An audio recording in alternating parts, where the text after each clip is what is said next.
Gloire à Dieu, gloire au Seigneur. Quel privilège que nous avons encore aujourd'hui pour partager le message de la parole du Seigneur. Je dis à chaque fois, c'est un privilège que j'ai personnellement de la part du Seigneur pour partager son message. Évidemment, je partage le message à ceux qui sont dans la salle, également ceux qui sont en ligne. À tous les mois, alors le premier dimanche du mois, nous partageons un message à ceux qui sont en ligne parce que nous savons qu'il faut que l'évangile, il faut que la parole de Dieu touche les nations. Aujourd'hui, le Seigneur a mis un message très puissant dans mon cœur. Et à chaque fois, je dis, Seigneur, fais-moi grâce. Parce que des fois, on reçoit un message, on a un peu de difficulté à transmettre. Je dis, Seigneur, fais-moi grâce, parce que je sais que c'est un message qui devrait toucher plus d'un. C'est un message pour les chrétiens. C'est également un message pour les non-chrétiens. Un message aujourd'hui, c'est très rare que je prêche pour à la fois les chrétiens et les non-chrétiens. Et le Seigneur veut nous parler à travers ce message. Vous savez, ceux qui nous suivent pendant quelques temps, vous savez, en 2024, nous disons que 2024, nous allons prêcher sur la culture du royaume de Dieu. Nous allons prendre toute l'année au complet pour parler de la culture du royaume de Dieu. Donc, c'est une très longue série en 2024, la culture de Dieu. Nous voulons établir cette culture. Jésus-Christ, en 2024, va confronter nos cultures. Il va confronter nos cultures afin d'établir sa culture. Dieu parlant du serviteur parfait, dans Isaïe 42, parlant de ce serviteur parfait qui est Jésus-Christ, il disait, mon serviteur, il va venir, il ne se découragera pas, il ne se relâchera pas jusqu'à ce qu'il ait établi la justice sur la terre. Et donc, la culture de Dieu, les amis, la culture de Dieu est là pour longtemps. C'est une culture que Dieu veut établir sur la terre. Alors qu'aujourd'hui, il y a toutes sortes de cultures, il y a toutes sortes de façons de vivre, il y a toutes sortes de cultures. Dieu veut établir sa culture. Quand on regarde aujourd'hui dans le monde, il y a toutes sortes de choses, je vous le dis, toutes sortes de cultures. Il y a une influence. On parle d'influenceurs, donc des personnes qui veulent nous influencer. Il y a toutes sortes d'influences, il y a toutes sortes de sources dans ce monde aujourd'hui. Les gens veulent nous entraîner dans leur culture. Mais moi, je vous dis, en 2024, le Seigneur Jésus veut établir sa culture. Dieu veut établir sa culture dans nos cœurs. Parce que nous avons autour de nous un monde spirituel. Il y a un monde spirituel qui vous influence. Il y a un monde spirituel qui nous influence. Il faut le reconnaître, les amis, il y a un monde spirituel qui est bien réel, qui influence le comportement. Il y a des comportements qu'on voit, mais ce sont des comportements qui sont influencés par un monde spirituel qu'on ne voit pas. Et ce monde est bien réel. Ce monde agit dans la vie des gens. Dans la vie des personnes, je vous le dis, ce monde spirituel agit. Une fois, j'avais fait un rêve très clair. Je voyais deux versions de moi-même. Une version sur la terre, une version au ciel. Et la version au ciel faisait des choses. Et donc, la version qui est au ciel parlait, cette version parlait, et je voyais que c'est la version sur la terre qui répondait. Et donc, la version au ciel qui est auprès de Dieu, c'est la bonne version. Et donc, moi, je suis ici, même si vous voyez mon corps ici, là, qui est en train de faire des gestes, eh bien, ce corps est en train de répondre à une version spirituelle qui est auprès de Dieu. Et donc, je vous donne rapidement, là, c'est un exemple, je vous montre que le monde spirituel agit. Et moi, je parle de la bonne version. Il y a des personnes qui ont d'autres versions. Il y a des personnes, on les voit, des gens qui sont bien habillés, mais ils ont une mauvaise version. À un moment donné aussi, j'avais fait un rêve, je voyais quelqu'un aussi que je connaissais vraiment quelqu'un extraordinairement belle physiquement. Mais je voyais sa version spirituelle, on dit, oh my God. Et c'est ça la version spirituelle. Vous comprenez qu'il y a des versions spirituelles qui sont bizarres quand on les voit. Nous sommes dans un monde spirituel. Ce monde spirituel est beaucoup plus puissant que le monde physique que vous voyez. Ce monde spirituel agit dans des comportements humains. Dans les comportements humains, on voit le monde spirituel. Et aujourd'hui, le Seigneur veut nous parler de la culture de son royaume. Mais aujourd'hui, précisément, je vais parler de nombre. Je vais parler de nombre, le nombre 12. C'est un nombre qui représente le gouvernement de Dieu. C'est un nombre qui représente, donc, disons, le gouvernement de Dieu. Et on voit souvent ce nombre dans la Bible. Vous savez, ceux qui ont lu mon livre, je parle beaucoup des chiffres. Dieu a fait en sorte que depuis ma naissance vraiment très jeune, j'étais beaucoup intéressé aux chiffres à l'école. J'étais beaucoup mieux en mathématiques et j'ai étudié beaucoup en mathématiques. J'étais toujours intéressé aux chiffres, aux nombres. Et donc à chaque fois que je vois un nombre, là, je questionne. Je questionne. Dans la Bible, il y a un nombre en particulier, le nombre 12. C'est un nombre qui raconte tellement de choses. C'est le nombre qui représente le royaume de Dieu, le nombre 12. Dieu, dès le début, si vous vous rappelez, a fait la promesse à Abraham. Il a dit à Abraham, à partir d'Abraham, il va bénir toutes les familles de la terre. Abraham a eu un enfant, Isaac. Dieu a refait la même promesse à Isaac. Isaac a eu 2 enfants, Ésaü et il a eu également Jacob. Eh bien, Dieu a fait la promesse à Jacob, cette même promesse qu'il avait faite à Abraham et à Isaac, il l'a faite aussi à Jacob, que toutes les familles de la terre seront bénies de Jacob. Jacob a eu 12 enfants. Le nom de Jacob, Dieu l'a changé pour Israël. Et donc, c'est à partir de ces 12 enfants que Dieu établit le royaume dès le départ.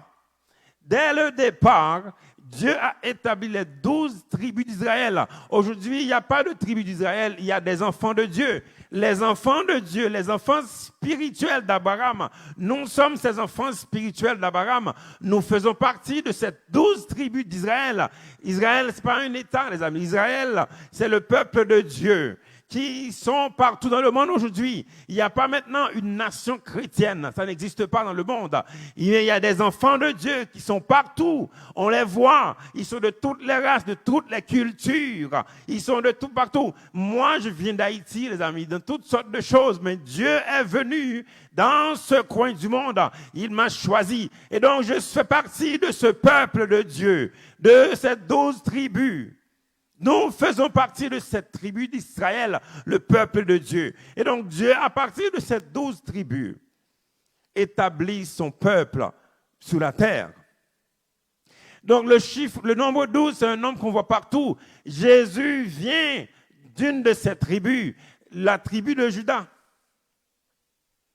De ces 12 tribus, toute l'histoire d'Israël, toute l'histoire de la Bible parle de ces 12 tribus. Jésus vient en particulier d'une des tribus, la tribu de Juda. Jésus qu'on attendait, on attendait ce Messie, on attendait celui qui allait changer complètement la vie, il allait changer complètement le monde. On attendait, beaucoup de personnes attendaient ce Messie, des générations à partir d'Abraham. On a compté tellement de génération en génération, on attendait ce Messie.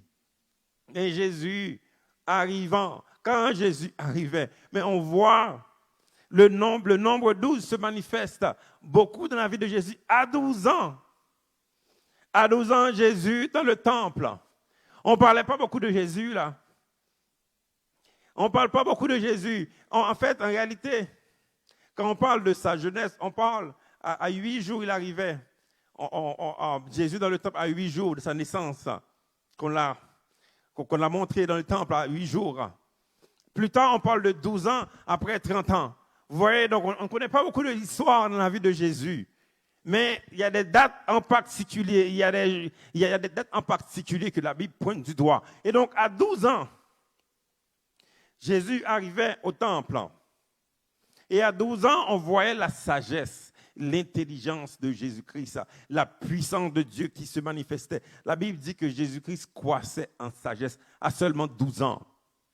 Et donc, Jésus, même à 30 ans, quand il a commencé son ministère, il a choisi 12 disciples. Je vous parle de ce nombre, c'est important de retenir aujourd'hui parce qu'il y a un message très important. C'est un message qui va toucher à la fois les chrétiens et à la fois les non-chrétiens. Parce que le nombre 12 est extrêmement important dans la Bible. Extrêmement important. Jésus-Christ, en commençant son ministère, il a choisi 12 disciples. Et c'est à partir de ces 12 disciples que le message aujourd'hui, que l'évangile aujourd'hui est partout dans le monde. C'est à partir de ces 12. Dieu a commencé avec les 12 tribus d'Israël. De ces 12 tribus, pendant des années, à partir d'une de ces tribus, Jésus est né. Jésus, lui, a commencé son ministère, il a choisi 12 disciples. De ces 12 disciples, l'évangile ici est parvenu dans le monde entier pour toucher une personne comme moi. C'est extraordinaire, mais le nombre 12 se répète. À la Pentecôte, les amis, il y a eu 120 disciples, multiples de 12, 10 fois 12. La présence de Dieu s'est manifestée sur 120 personnes. Mais ces personnes dans l'Acte des Apôtres, mais ces gens-là ont complètement renversé la culture de l'époque. Renversé la culture de l'époque. C'est incroyable, on parlait beaucoup de ces chrétiens, les premiers chrétiens, les chrétiens les plus puissants, les 120. Mais c'est à partir de ces personnes aujourd'hui que l'évangile est connu dans le monde. Dieu utilise encore une fois ce même nombre 12 disciples qui multiplient en 120. 120 personnes. À partir de celle-ci, l'évangile s'est manifesté. Si on revient encore dans la vie de Jésus, à son arrestation, quand on arrêtait Jésus, Pierre a sorti son épée. Il a coupé l'oreille d'un des soldats. Jésus a dit non, prends ton épée. Mets ça dans ta poche. Savais-tu que moi, j'aurais pu demander à Dieu d'envoyer 12 légions d'anges? J'aurais pu demander à mon Père d'envoyer combien? 12 légions d'anges. Donc, le nombre 12, c'est un nombre de puissance que Dieu utilise. Jésus dit non, je dois mourir, je dois aller à la croix pour souffrir, mais j'aurais pu demander à Dieu d'envoyer 12 légions d'anges. Si on parle plus proche de nous, là, pour ceux qui disent de quoi ils parlent, nous avons 12 mois de l'année. Mais ça on ne peut pas le dénier. Là. Tu peux dire que, oh my God, de quoi il parle là? Il parle de 12 légions d'anges, il parle de 12 tribus. Nous, on n'est pas là-dedans. Là. 12 mois de l'année. Mais pourquoi Dieu a choisi 12 mois de l'année? 12 mois de l'année qui se répètent. Depuis des années, des décennies. Une année qui se répète. Mais ça, les amis, c'est très significatif. Dieu utilise beaucoup le nombre 12. Aujourd'hui, nous allons voir la puissance de ce nombre. Nous allons voir comment Dieu manifeste, comment Jésus, en faisant deux délivrances en même temps. Jésus a fait deux délivrances en même temps, en pointant du doigt le nombre 12 pour montrer le problème qu'il y a dans ce monde, que Jésus a la solution dans ce monde. À travers les deux délivrances que je vais parler rapidement, ces deux délivrances, Jésus montre qu'il peut changer le cours de l'humanité encore aujourd'hui. Parce que Jésus, en faisant cette délivrance que je vais parler, vous allez comprendre que dans peu importe situation où tu es aujourd'hui, tu es dans l'une de ces deux délivrances. Jésus, en arrivant dans Marc 5, les versets 21 à 43, nous présente deux délivrances de Jésus-Christ. Deux délivrances de Jésus-Christ qui correspondent exactement à la situation dans laquelle que nous vivons aujourd'hui. Parce que beaucoup de gens se plaignent, mais se demandent, mais qu'est-ce qu'on fait dans la vie? Pourquoi le monde est comme ça? Pourquoi la vie fonctionne comme ça? Mais la réponse, c'est à travers ces deux délivrances aujourd'hui. Jésus-Christ a fait ces deux délivrances pour montrer que sa culture, pour montrer que c'est lui-même qui est la solution. Jésus est la solution, les amis. Il est la solution. Jésus-Christ est la solution. Il est la solution à tous nos problèmes. À travers ces deux délivrances, nous voyons que Jésus adresse tous les problèmes de l'humanité. Dans Marc 5, les versets 21 à 43, c'est une longue lecture, évidemment, je ne vais pas la faire. C'est compliqué de faire ça en ligne. Vous allez chez vous, vous êtes chez vous, vous pouvez prendre le temps de lire. Dans Marc 5, verset 21 à 43, nous présente ici deux délivrances. Nous présente un enfant de 12 ans qui est malade.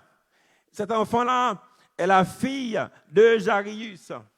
Jairus était le chef de la synagogue. Vous vous rappelez que les Juifs avaient une grâce de Dieu. Le salut vient des Juifs. Et donc cet enfant qui est malade, elle a une fille qui a 12 ans, malade, son père est le chef de la synagogue. Et donc le salut vient des Juifs. Et donc cette personne, normalement, est un enfant de Dieu. Cet enfant de 12 ans est un enfant de Dieu qui est malade, qui est en train de mourir. La Bible nous parle ici, au verset 21, si on peut lire, Marc 5, verset 21. Jésus, dans la barque, regagna l'autre rive, où une grande foule s'assembla près de lui. Il était au bord de la mer, alors vint un des chefs de la synagogue, nommé Jairus, qui, l'ayant aperçu, se jeta à ses pieds et lui adressa cette instante prière, Ma petite fille est à l'extrémité. Viens, impose-lui les mains afin qu'elle soit sauvée et qu'elle vive. Au verset 24, la Bible nous dit que Jésus s'en alla avec lui et une grande foule le suivait et le pressait. Ici, la Bible nous montre une fille d'Abraham, un enfant de Dieu est en train de mourir, un enfant de Dieu qui est malade. On voit ici l'insistance de son père. On voit ici son père est en train d'intercéder. Le père de la fille est en train d'intercéder pour l'enfant. L'enfant ici représente l'Église qui est en train de souffrir. On pense que quand on regarde l'Église, on voit les situations dans des églises. On se demande, mais qu'est-ce qui va arriver dans des églises? Mais on voit ici le Père, on voit ici le dirigeant de l'Église, celui qui dirige l'Église a intercédé auprès de Jésus. Il se jeta auprès de Jésus-Christ parce qu'il voyait que sa fille, il voyait que son enfant, ici ça représente qu'on voit cet homme Jairus et cette fille. Et donc, la fille, c'est l'enfant, c'est l'Église. Ce sont des croyants de l'Église. Ceux qui sont à l'Église, les chrétiens, qui sont en train de périr. Le chef de la synagogue représente un leader, représente celui qui est pasteur, celui qui dirige. Quand il voit que son Église est dans l'agonie, quand il voit des problèmes dans l'Église, il se rappelle de la bonté de Dieu. Il se rappelle de ce Dieu qui avait promis la délivrance à travers son Fils. Et cet homme a intercédé. Il a intercédé auprès de Jésus. C'est l'attitude qu'on doit avoir, les amis. C'est l'attitude qu'on doit avoir, nous, comme leaders, ceux qui dirigent les églises, les pasteurs, peu importe le nom que tu te donnes aujourd'hui. Quand tu vois les problèmes dans l'église, quand tu vois la maladie, quand tu vois les problèmes spirituels, l'enfant était en train de mourir. L'église n'appartient pas au pasteur. L'église appartient à Jésus. Et c'est la raison pour laquelle, quand il y a un problème quelque part, quand tu vois dans ta maison, il y a des choses qui ne fonctionnent pas. Cet homme, Jarius, il voyait dans sa maison quelque chose ne marchait pas. Il a intercédé. Il a intercédé pour sa fille. Il a intercédé pour son église. Il a intercédé parce qu'il savait que l'église appartient. Il savait que l'enfant appartient à Jésus. Et l'église n'est pas un bâtiment. Souvent, on pense qu'on parle de l'église, on parle du bâtiment. L'église, pardon, ce sont des gens qui sont à l'église. Ce sont des gens, l'assemblée. C'est ça l'église. Et donc cet homme savait que la fille était une fille d'Abraham qui est en train de mourir, qui est en train de souffrir. Il savait que Jésus-Christ pouvait la sauver. Il s'est jeté aux pieds de Jésus-Christ pour demander le salut. Pour demander le salut. Voyez-vous, on voit aujourd'hui dans des églises des personnes qui n'ont pas ce genre de cœur. Qui n'ont pas ce genre de cœur pour intercéder. Et c'est la raison pour laquelle qu'on voit beaucoup d'orphelins, beaucoup de personnes qui sont orphelines, qui ne vont plus à l'église, parce qu'ils voient que le pasteur veut vraiment prendre des choses dans leur poche. Et ils sentent que le pasteur n'est pas intéressé à eux-mêmes, n'est pas intéressé à leur famille, n'est pas intéressé à leur souffrance. Il y a un manque de compassion et ça crée des personnes qui sont orphelines. Ça crée des églises qu'on voit pas de gens. Parce que les gens ont une sorte de méfiance quand ils voient un pasteur. Ils pensent qu'on est là juste pour prendre des choses. Ils pensent qu'on est là pour prendre des choses. Il y en a qui ont changé la pierre en pain. Ils ont changé la pierre en pain. Alors que Satan voulait demander à Jésus-Christ de changer la pierre en pain. Il y en a qui ont changé la pierre en pain pour manger. Ils sont tombés dans le piège de l'ennemi. Ils ont changé la pierre. Ils ont changé l'église comme une source de revenus. Ils ont changé l'église pour une source de revenus. Ils ont changé la pierre en pain. Et c'est la raison pour laquelle ça crée beaucoup de méfiance. À chaque fois quand tu dis que tu es pasteur, l'un comme ça dit, méfiance. Et l'esprit menteur parle contre nous. L'esprit menteur parle contre les vrais pasteurs. Les vrais pasteurs qui intercèdent, comme cet homme Jarius, qui a intercédé auprès de Jésus-Christ. Les vrais pasteurs sont victimes aujourd'hui, parce qu'on nous voit comme des voleurs. On nous voit comme des personnes, comme des gens qui viennent pour prendre des choses, qui viennent pour changer la pierre en pain. Et cet homme, il a intercédé. Il a intercédé pour son église. Il a intercédé pour sa fille. Auprès de Jésus-Christ, il a intercédé. Et quand on voit des problèmes dans les églises, quand on voit dans une nation, il y a très peu de personnes qui vont à l'église. Quand on voit un rejet de la parole de Dieu, quand on voit que les gens rejettent Dieu, ce n'est pas le temps de les critiquer. Quand on voit la mort spirituelle, comme cet homme qui voyait la mort spirituelle, il faut intercéder. Il faut intercéder auprès de Jésus-Christ. Il faut intercéder parce que celui qui peut changer le cours de l'humanité, celui qui peut changer les choses est vraiment Jésus-Christ. Alléluia. Et il l'a fait, Jésus. Cet homme a intercédé auprès de Jésus.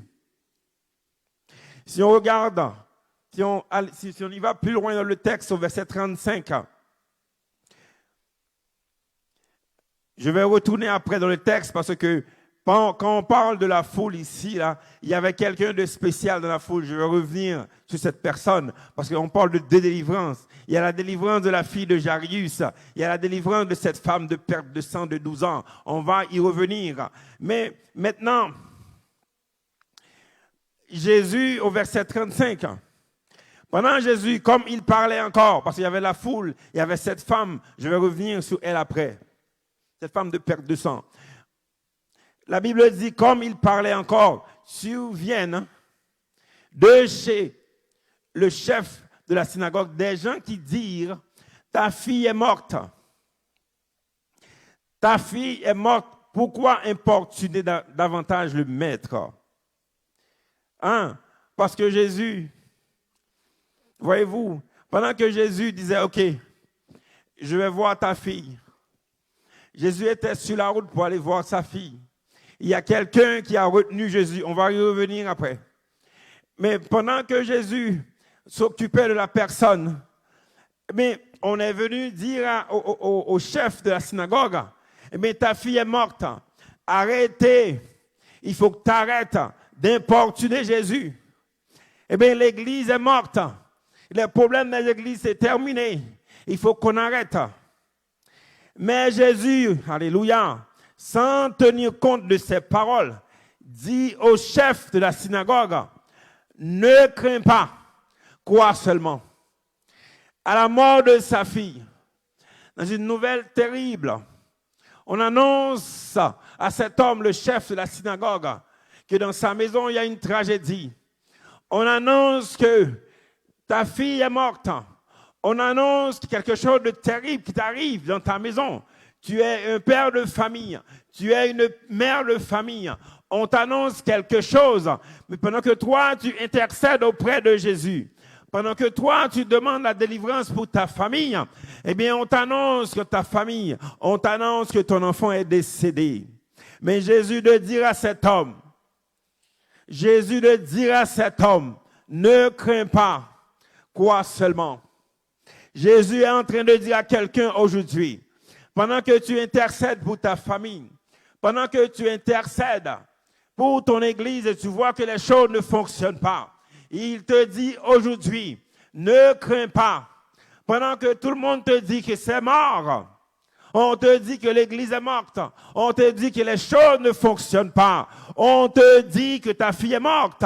Jésus te dit aujourd'hui, ne crains pas. Mais quoi? Seulement, Jésus dit à l'église aujourd'hui de croire. Jésus nous dit aujourd'hui de croire. Pendant qu'on intercède, quand on intercède, on doit avoir une foi. C'est la foi qui va changer les choses. Même si l'enfant était malade, l'enfant de 12 ans était malade, maintenant on annonce sa mort. Jésus dit non, il faut juste croire. Il faut juste croire, alléluia, parce que dans la foi, les choses vont changer. L'attitude qu'on doit avoir, il faut croire et intercéder. Cet homme intercédait. Jésus ajoute la foi, il dit maintenant tu dois croire, alléluia. Verset 39. Il entra, Jésus entra maintenant, il entra dans la maison. Il entra et il leur dit, il parle de qui là? On parle des gens qui étaient là lorsque c'est la mort. C'est un choc total. C'est terrible, un enfant de 12 ans. Mais quand Jésus entrait, il entra, il leur dit, mais pourquoi faites-vous du bruit? Pourquoi pleurez-vous? L'enfant n'est pas morte, mais elle dort. Ton église n'est pas morte. Ton enfant n'est pas mort. Celui pour lequel que tu as intercédé, Jésus te dit, il n'est pas mort. On parle de mort spirituelle. Il y a des gens que tu les vois, tu dis, my God, il n'y a aucun espoir. Tu vois que c'est la mort spirituelle. Et il te dit aujourd'hui, ton enfant n'est pas mort. Il te dit, il n'y a pas de mort en lui. Il te dit qu'il n'est pas mort. L'enfant n'est pas mort. Alléluia. L'enfant n'est pas mort. Il dit non. Il était vraiment choqué de voir comment les gens pleuraient pour rien. Parce que lui, il est la résurrection. Alléluia. Jésus est celui qui ressuscite les morts. Jésus est celui qui sauve. Parce que dès le départ, cet homme demandait à Jésus de sauver son enfant. Parce que Jésus-Christ savait très bien, c'est un enfant d'Israël, c'est un enfant, une fille d'Abraham, c'est un enfant de Dieu. Quand on est enfant de Dieu, Jésus se souvient de nous. Quand on est enfant de Dieu, il se souvient de nous. Alléluia. C'est la promesse que Dieu avait faite. Il a dit à travers mon fils, vous allez recevoir la vie. Et donc cet enfant, même s'il y avait toutes ces choses, même si dans ta famille, quand tu es un enfant de Dieu, peu importe la situation, de quoi que Jésus-Christ a fait quelque chose, il va agir. C'est ça qu'il a fait, les amis. Alléluia. Au verset 40, le texte dit, et ils se moquèrent de lui. Ils se moquèrent de Jésus. Il y a des gens qui se moquent de Jésus-Christ aujourd'hui. Quand on regarde l'Église, quand on regarde, il y a beaucoup de personnes qui se moquent de Dieu. Quand on regarde l'Église, on voit les choses qui se passent dans les églises. Les gens se moquent. Il y a des gens qui écrivent des articles pour se moquer de Dieu. Ou dit Dieu n'existe pas. Ils se moquaient, ici dans le texte, ils se moquaient de Jésus. Il y a des gens qui sont tellement devenus, leurs cœurs sont tellement endurcis aujourd'hui. Ils se moquent de Dieu. Ils se moquent de Jésus. Alors, le texte dit, alors, ayant fait sortir tout le monde, il prit avec lui le père et la mère de l'enfant et ceux qu'il avait accompagnés, et il entra là où était l'enfant. Et donc, ceux qui se moquaient, eh bien, si tu n'as pas la foi, mais tu restes loin de moi. Jésus a chassé les incrédules. Et la Bible nous dit, même dans l'Apocalypse, la Bible nous dit que Dieu chasse les incrédules. Les incrédules n'auront jamais de place dans le royaume de Dieu. Ceux qui se moquèrent de Dieu et ceux qui se moquent de Dieu aujourd'hui n'auront jamais de place dans le royaume de Dieu. Les incrédules, Jésus les fait sortir parce qu'il va opérer un miracle. Il va opérer quelque chose d'extraordinaire. Au verset 41, il saisit la main de l'enfant. Il la saisit par la main et dit, Talita Kumi, ce qui signifie jeune fille, lève-toi, je te le dis. Aussitôt, la jeune fille se leva et se mit à marcher car elle avait 12 ans. Et il fut dans un grand étonnement. Alléluia. Voici le miracle. Voici le réveil. Voici le réveil, les amis. Le réveil qui prend place ici, là, est un enfant d'Abraham, un enfant de Dieu, dans l'agonie, un enfant de Dieu. On a appelé Jésus pour que Jésus arrive. On voit la mort dans l'église, on voit la mort dans des situations, on voit la mort. Jésus est venu. Jésus est venu, il est le Dieu de la résurrection. Dans des églises mortes, ce qu'on a besoin, on a besoin de quelqu'un qui doit intercéder et quelqu'un qui doit avoir la foi, comme cet homme Jairus qui intercédait. Il intercédait pour sa fille. Toi, tu dois intercéder et avoir la foi. Et Jésus va faire quelque chose. Il va opérer un miracle. Il va opérer un miracle. Le réveil qu'on demande dans les églises, le réveil qu'on veut dans les églises, quand on voit que l'église est morte, des églises qui n'ont pas de puissance, des églises complètement sans puissance, mais quand on voit ce genre de choses, quand on voit dans ta maison qu'il n'y a pas de puissance, quand on voit que l'ennemi est dans ta maison, quand tu vois que les choses ne fonctionnent pas, que tes enfants ont toutes sortes de comportements, quand tu vois que les choses ne fonctionnent pas, la Bible nous dit ici d'intercéder. Cet homme a intercédé. Il se jetait auprès de Jésus-Christ. Il criait à Dieu pour sa famille. Il criait à Dieu. Il criait à Dieu parce qu'il voulait avoir une solution.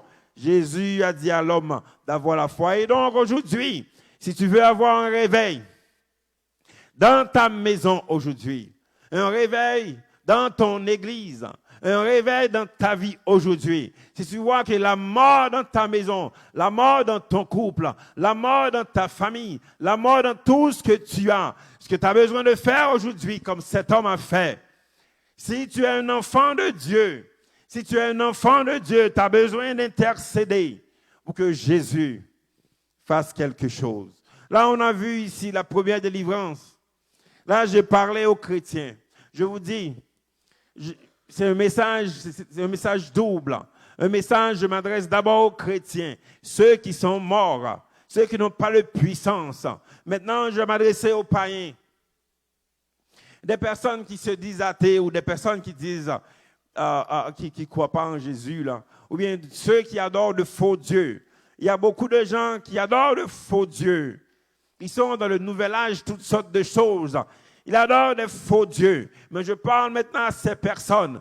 Si tu rejettes Jésus, tu rejettes la puissance de Jésus-Christ, eh bien, tu es malade spirituel. Mais cette femme ici, que je vais parler de cette femme de perte de sang. Cette femme de perte de sang souffrait pendant 12 ans. 12 ans, le nombre 12. Encore, ça revient. C'est le nombre qui se manifeste la puissance de Dieu. Dieu a établi son royaume. Dieu a établi en commençant par le chiffre 12. J'avais déjà parlé de ça. Et donc, cette femme qui était une païenne, elle souffrait pendant 12 ans. Souffrait pendant 12 ans. Si on regarde ici dans le texte, j'avais dit que j'allais revenir dans le texte au verset 28 de Marc. Marc 5, verset 28.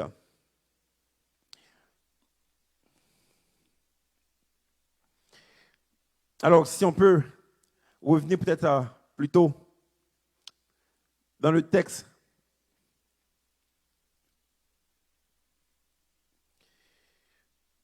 Alors, Jésus, si on regarde au verset 24 surtout, Jésus allait, j'avais dit que j'allais revenir, Jésus allait donc chez Jairus, mais au verset 25, or, il y avait une femme atteinte d'une perte de sang depuis 12 ans. Elle avait beaucoup souffert entre les mains des médecins, de plusieurs médecins. Elle avait dépensé tout ce qu'elle possédait. Elle n'avait éprouvé aucun soulagement, mais était allée plutôt en empirant. Ayant entendu parler de Jésus, elle vint dans la foule par derrière et toucha son vêtement. Car elle disait, si je puis seulement toucher ses vêtements, je serai guéri. Là, ici, ce qu'on voit, c'est que une femme qui est malade depuis 12 ans. Une femme qui est malade depuis 12 ans, elle a tout dépensé. Tout dépensé auprès des médecins. Mais elle a entendu parler de Jésus. Elle a dit, moi, je vais faire quelque chose. L'important de comprendre que dans le texte, c'est que cette femme a souffert pendant combien d'années? 12 ans. Elle a tout essayé. Mais pourquoi cette femme a dit, bon, je vais essayer Jésus? Mais Jésus n'est pas un médecin. Jésus n'est pas un médecin. Le texte dit, elle a entendu parler de Jésus. Mais Jésus faisait quoi? Jésus était un homme qui avait chassé beaucoup de démons. Et donc, cette femme avait un discernement. Elle avait un discernement en disant que si les médecins ne pouvaient pas savoir, si les médecins ne pouvaient pas me guérir pendant 12 ans, mais le mal que j'ai, c'est plus que ça. Elle avait un discernement. Il y a des gens aujourd'hui qui n'ont pas de discernement.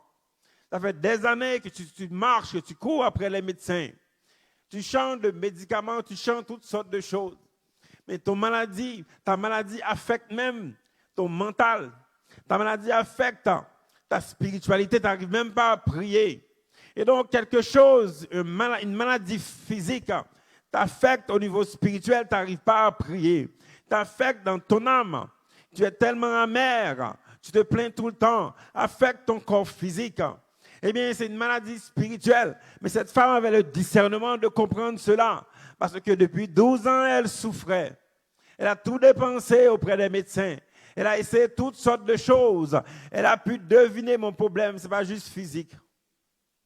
Il y a des gens aujourd'hui qui n'ont pas de discernement. Ça fait longtemps que tu cours, que tu vois un psychologue. Tu cherches des psychiatres, tu dépenses toute sorte d'argent. Ça fait des années, on change de médication, on change. Tu n'as jamais eu de solution. Au contraire, ta situation s'empire. Mais maintenant, c'est quoi tu vas faire? C'est quoi tu vas faire? Est-ce que tu vas encore continuer à suivre ces médecins? On va changer ceci, on change ça, on change de médicaments, on change toutes sortes de choses. Il y a des gens même qui ne sont même pas malades physiquement, mais spirituellement sont malades. Leur comportement les comportements malades, tu cesses toutes sortes de choses. Tu changes de femme, tu changes d'homme, tu changes d'emploi, tu changes de pays, tu changes toutes sortes de choses. Tout ce que tu as essayé, tu as essayé toutes sortes de choses. Tu as essayé de la drogue, tu as essayé le sexe, tu as essayé toutes sortes de trucs. Ça n'a pas fonctionné. Tu as essayé la spiritualité, tu as essayé le nouvel âge, tu as essayé toutes sortes de trucs. Malgré cela, tu es tout le temps anxieux. Tout le temps anxieux, l'anxiété. Est complètement anxieux. Il te parle aujourd'hui. Jésus te parle aujourd'hui. Cette femme a eu un réflexe. Elle a eu un réflexe. Elle dit, waouh, ok, j'ai tout essayé là. J'ai tout essayé. Mon problème, c'est pas juste une maladie là. C'est pas juste que j'ai une perte de sang. Voyez-vous, mais cette femme savait que Jésus n'était pas un médecin. Mais pourquoi elle est venue vers Jésus? Parce qu'elle savait que son problème n'était pas juste un problème physique. Ce n'était pas juste une perte de sang. Elle disait en elle-même, si je pouvais toucher Jésus. Une femme païenne. Une femme païenne. On ne parle pas d'elle comme une fille d'Abraham ici, là. C'est une femme païenne. La Bible dit qu'elle a entendu parler de Jésus. Elle a entendu parler de Jésus. Cette femme a entendu. Il y a beaucoup de personnes qui entendent parler de Jésus. Ce message, c'est à toi aujourd'hui. Toi qui regardes à travers Facebook, tu regardes à travers YouTube, ce message que tu as entendu, Jésus-Christ te parle. Tu as entendu parler de Jésus. Si je vous parle aujourd'hui, je vous parle comme témoin de Jésus-Christ, je vous parle comme quelqu'un qui est dans le royaume de Dieu. Jésus-Christ est venu vers vous aujourd'hui à travers ce message. Et donc, il est venu vers vous. Vous avez entendu parler. Cette femme avait entendu parler de Jésus. Quand elle regarde sa situation, elle regarde, ça fait des années qu'elle souffrait. 12 ans à travers les médecins. Elle a tout dépensé. Toi, aujourd'hui, qui as tout essayé, tu as tout essayé. Tu as essayé les hommes, tu as essayé la drogue, tu as essayé toutes sortes de choses. Changer de pays, changer de conjoint, changer d'emploi, changer toutes sortes de choses, tu as changé. Il n'y a rien qui a fonctionné. Maintenant, c'est le temps de faire comme cette femme. Cette femme qui dit, oh, ok, j'ai tout essayé.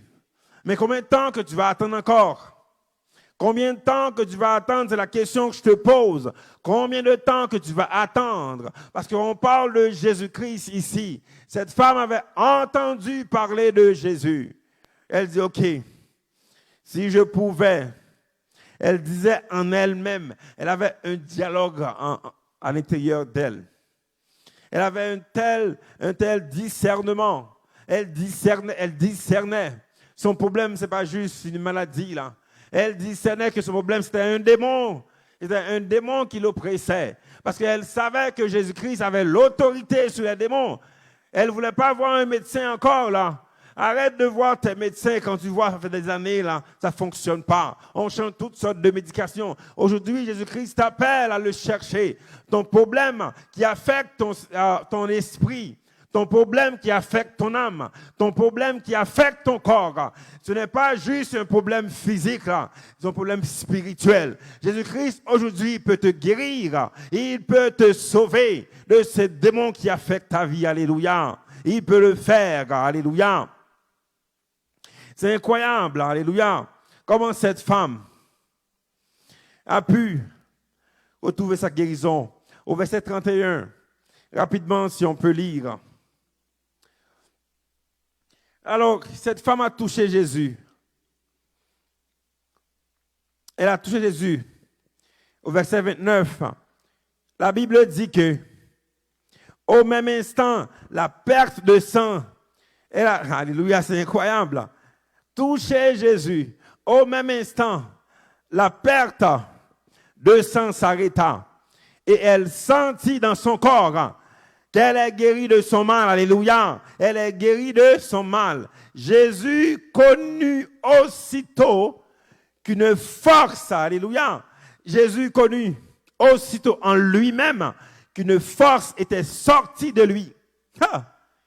Et se retourna au milieu de la foule et dit, qui a touché mes vêtements?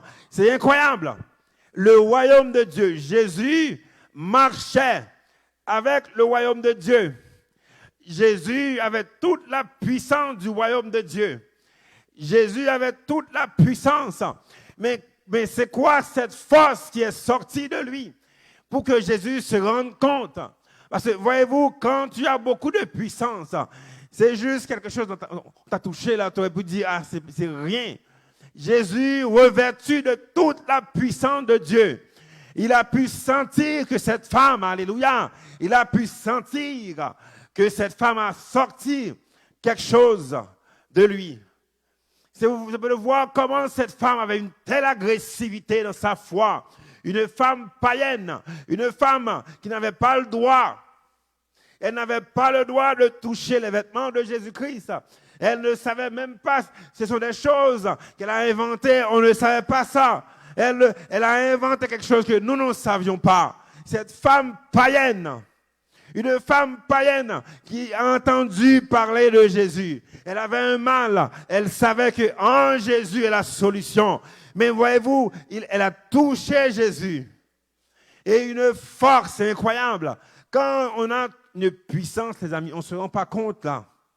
Quand on est tout puissant, quand on a toute la force de l'univers, on ne se rend pas compte si on te touche. Mais cette femme a touché Jésus d'une façon que Jésus se rend compte qu'il y a une puissance, il y a une force qui est sortie de lui. Jésus de demander, mais my God, mais qui m'a touché? Qui m'a touché? Qui m'a touché? Le texte dit, ses disciples lui dirent, tu vois la foule qui te presse et tu dis, qui m'a touché? Et il regarda autour de lui pour voir celle qui avait fait cela. La femme, effrayée et tremblante, sachant que c'était elle, que c'était passé en elle, vint se jeter à ses pieds et lui dit toute la vérité. Mais Jésus lui dit, ma fille, ta foi t'a sauvée. Va en paix et sois guérie de ton mal. Voyez-vous, cette femme, ce qui a fait la différence dans la vie de cette femme païenne, ce qui a fait la différence dans sa vie aujourd'hui, c'est son discernement. Elle a discerné son problème. Ce n'était pas juste une maladie physique, parce que ça fait longtemps qu'elle souffrait. Elle aurait pu continuer à aller voir encore les médecins. Elle a dit, mon problème, c'est un démon là, qui est en train de me tracasser pendant des années. Ça fait un. Deuxièmement, elle a fait une action. Elle a fait une action parce qu'il y a des gens qui décrivent leur situation. Pendant que je parle, il y a des gens qui décrivent leur situation. Ils décrivent que j'ai tel problème depuis longtemps. Il y a des personnes qui vont juste se plaindre. Ils vont juste se plaindre des gens. Ils vont juste se plaindre de leur famille. C'est comme ça. Dans ma famille, on est tous des gens qui ont des problèmes mentaux. Dans cette famille, on est tous comme ça. On est tous pauvres. On n'a jamais rien dans cette famille. Il y a des personnes qui vont juste décrire leur situation. Mais elle savait que son problème n'était pas normal. Elle savait que ça n'a pas de sens d'être comme ça. Alors qu'il y a des gens qui acceptent leur situation. Il y a des personnes qui vivent dans des mauvaises situations pendant longtemps. Elles acceptent. Mais cette femme disait, non, ça n'a pas de sens, ma situation. Elle disait en elle-même, alléluia, je veux toucher Jésus pour avoir une solution. Elle avait le discernement. Elle a fait une action. Et finalement, elle avait la foi. Elle avait la foi. Et donc aujourd'hui, si tu es un païen aujourd'hui, et tu le sais très bien, l'esprit qui agit en toi, ce n'est pas le bon esprit, tu le sais. Tu sais des fois que tu es tenté à faire des choses bizarres. Tu sais des fois que tu es tenté à faire des choses bizarres. Des fois, tu ne sais même pas comment tu te sens. Tu dis, oh my God, est-ce qu'un jour je vais finalement faire des choses terribles? Il y a des gens qui ont fait des choses terribles. Et tu le sais que ce n'est pas normal ta vie là. Et tu le sais que l'esprit est en toi. Ce n'est pas normal ça. Et tu dois agir comme cette femme a agi. Elle a discerné quelque chose en elle. Elle a discerné que ce n'est pas normal. Elle a fait une action d'aller vers Jésus-Christ. Elle avait la foi. C'est comme ça qu'un païen doit être sauvé. Un païen ne peut pas être sauvé juste en regardant là. Si tu es un païen, tu regardes les choses, tu écoutes ce que les gens disent, ce que la science te raconte. La science te dit que Dieu n'existe pas, tu le crois, mais tu ne vas jamais être sauvé, je te le dis. C'est juste que tu prends les choses que la science te raconte et tu sais même en dedans de toi que ce n'est pas vrai ça. La Bible dit, l'insensé dit en son cœur que Dieu n'existe pas. Tu le sais que c'est toi qui te dis des choses, mais en réalité, tu sais en toi, il y a quelque chose qui te pousse à croire, mais tu refuses de croire parce que tu crois dans les choses de la science. La Bible te dit aujourd'hui de faire comme cette femme de perte de sang. Cette femme qui était agressive, elle voulait sortir de l'enfer, elle voulait sortir de la maladie, elle voulait sortir de la maladie spirituelle. Elle, alléluia, elle avait le discernement. Elle a fait une action. Elle avait la foi pour sortir une puissance de Jésus. Et cette femme est guérie par la foi. Et c'est le message que j'ai. Et ma prière, je dis à chaque fois, c'est une femme que j'aimerais rencontrer quand je vais au ciel. Parce qu'elle m'avait inspiré son histoire. L'histoire de cette femme m'avait inspiré. J'avais seulement 18 ans quand j'avais prêché par rapport à cette femme. Et à chaque fois que je lis le texte, Dieu me révèle des choses. C'est une femme que j'aimerais rencontrer quand j'arrive au ciel. De voir, my God, mais comment tu as pu faire ça? Comment tu as pu faire ça? Et c'est ça que Dieu veut aujourd'hui. Il y a des gens qui vont juste se plaindre. Mais il y en a d'autres qui vont aller chercher la vérité. Je dis aux gens, arrêtez de regarder des choses, mais cherche la vérité. Pourquoi moi je parle de Dieu, mais toi tu ne le connais pas? C'est complètement injuste. Pourquoi moi j'ai une grande passion pour Dieu, mais toi tu restes là, tu me regardes? Pourquoi moi je dis que Jésus s'est révélé à moi, mais toi tu me regardes, tu n'as aucune idée qui est Jésus. Mais tu dois chercher, tu dois le chercher, comme cette femme de perte de sang qui a fait un pas vers Jésus-Christ. C'est le temps maintenant que toi, que tu fasses un pas vers lui, afin de découvrir la vérité. Vous avez la vérité, les amis. Il faut la chercher. Quand tu es malade, tu vas voir un médecin. C'est ça. Mais quand tu veux avoir la vérité, tu fais quoi? Ah, tu crois au mensonge, mais non. Tu cherches la vérité. Tu cherches la vérité, alléluia. C'est ça que tu dois faire. Tu dois chercher la vérité. Arrêtez de croire dans les paroles des hommes. Arrêtez de croire dans les choses que les gens racontent. Arrêtez de croire toi-même, vous-même. Vous devriez faire un pas pour connaître la vérité. Que le Seigneur vous bénisse. Que vraiment ce message vous touche. C'était ma prière du Seigneur. Touche ses cœurs. Si aujourd'hui ce message te touche, tu peux faire une prière, dis Seigneur, je veux te connaître.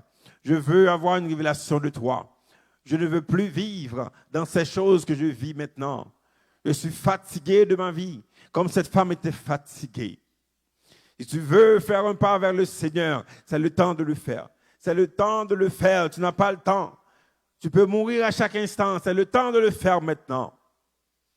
Que vraiment que tu donnes ta vie à Jésus-Christ, que tu fasses un pas vers lui. Pour reconnaître vraiment qu'il est le sauveur de l'humanité. Pour reconnaître qu'il est ce Dieu, le Messie pour ta vie. Pour reconnaître qu'il est ce vrai pasteur. Il est le seul vrai pasteur.